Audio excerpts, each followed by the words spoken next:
Welcome to Grow Bio channel. In today's video, we're going to see about functions of plasma membrane. Introduction. Plasma membrane is a semi-permeable membrane. It only allows certain molecules to pass through it to maintain the cell. Okay.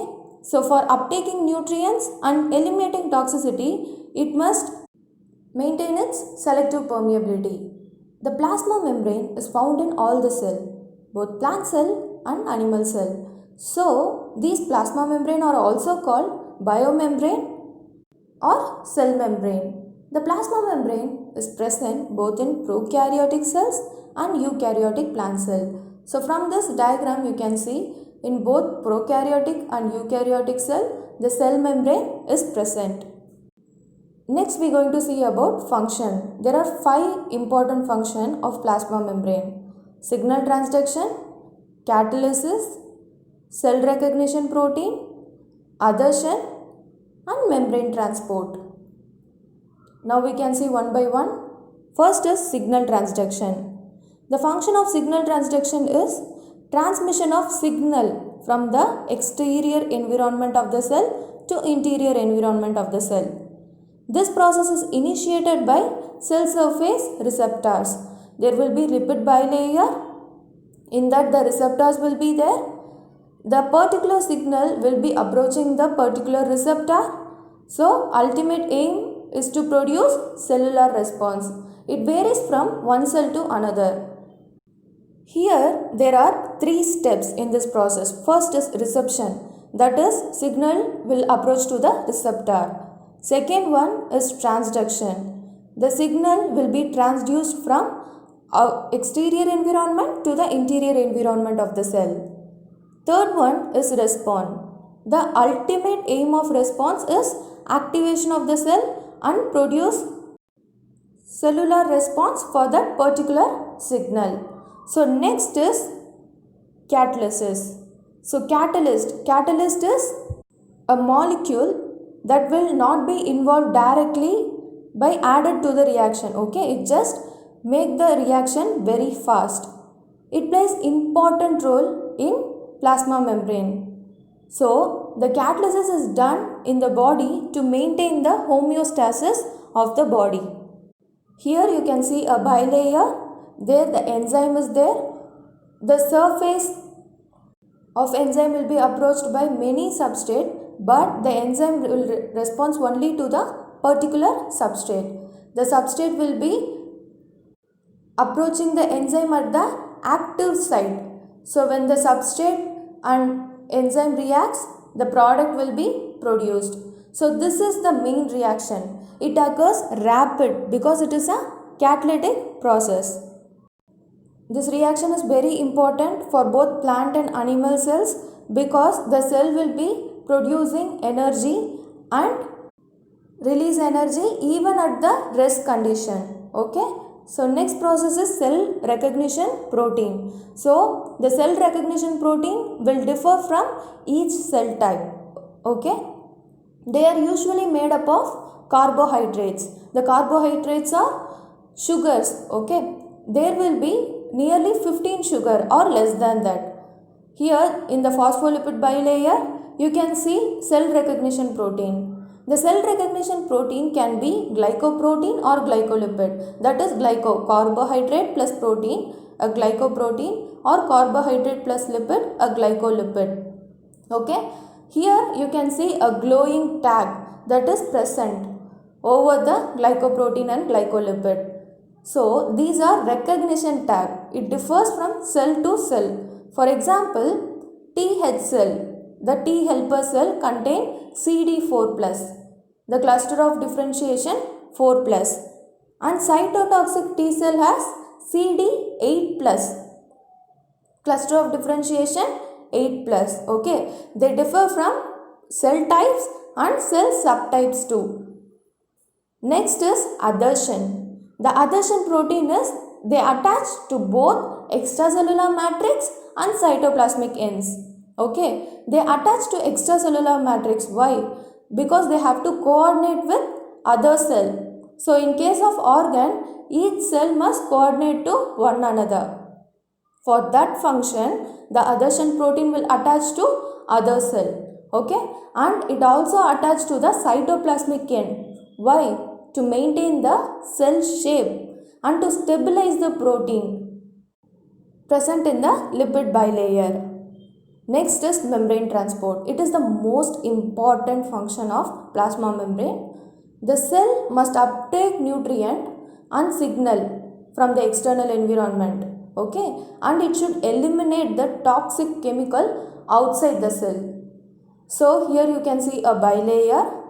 There are some compounds such as uncharged molecule, oxygen, carbon dioxide and lipophilic molecule can pass through bilayer by itself. It don't need any channels or ports to come. Okay, so other things like water and ions, charged ion must penetrate only through channels, ports, pumps, etc. Okay, the water, amino acid from external environment will come inside the cell.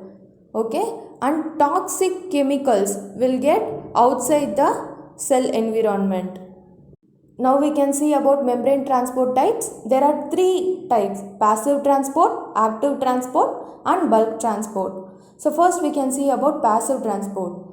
Passive transport is movement of molecule from higher concentration to lower concentration. Here the molecule move along the gradient. Okay, such gradient is known as downhill movement, that is high to low. Okay, so they are called downhill movement. So here no energy is required. Okay, it involves bilayer, carrier proteins, pores, etc. Whereas in active transport, the molecules move from lower concentration to higher concentration. It is against the concentration gradient, so it requires energy. So this process is known as uphill movement. Here pumps, protein transporters will be involved. Whereas bulk transport is movement of polar molecules. Okay, the lipophilic will be moved easily, whereas polar molecule charged ions will be moved only through channel ports. So this is bulk transport, the movement of polar molecules in bulk, but they require energy to transport the bilayer.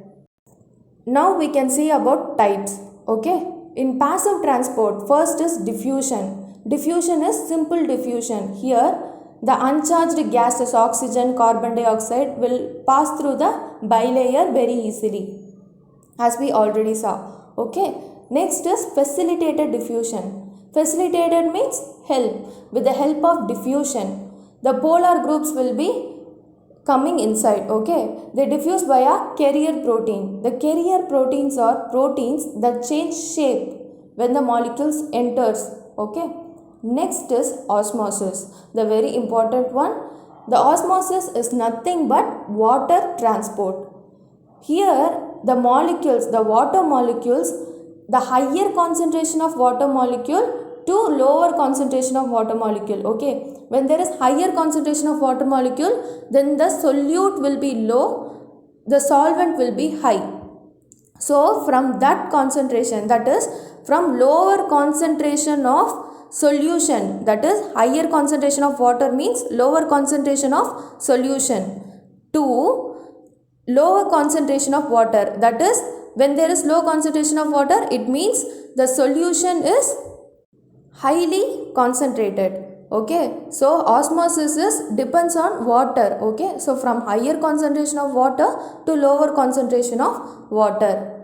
So next is active transport, is of two types: primary active transport and secondary active transport. Primary active transport, here the ion pumps will be used.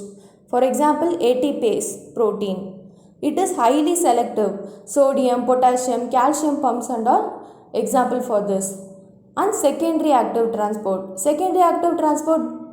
based on EC gradient, that is electrochemical gradient. They are of three types: symport, antiport and uniport. Symport means movement of two molecules in same direction. Antiport means movement of two molecules in different direction. Uniport means movement of single molecule either in or out. Next is bulk transport. It is of two types, endocytosis, exocytosis. Endocytosis is of three types, phagocytosis, pinocytosis and RME, receptor mediated endocytosis. Phagocytosis is cell eating. Pinocytosis, cell drinking. Receptor mediated endocytosis is endocytosis which is mediated by certain receptors. For example, macrophage.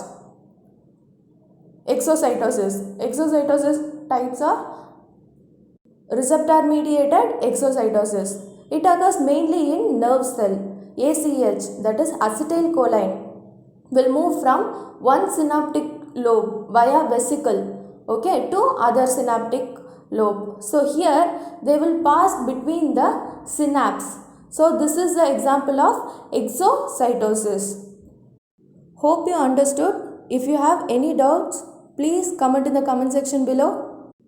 Like, subscribe and please press bell icon below. Thank you.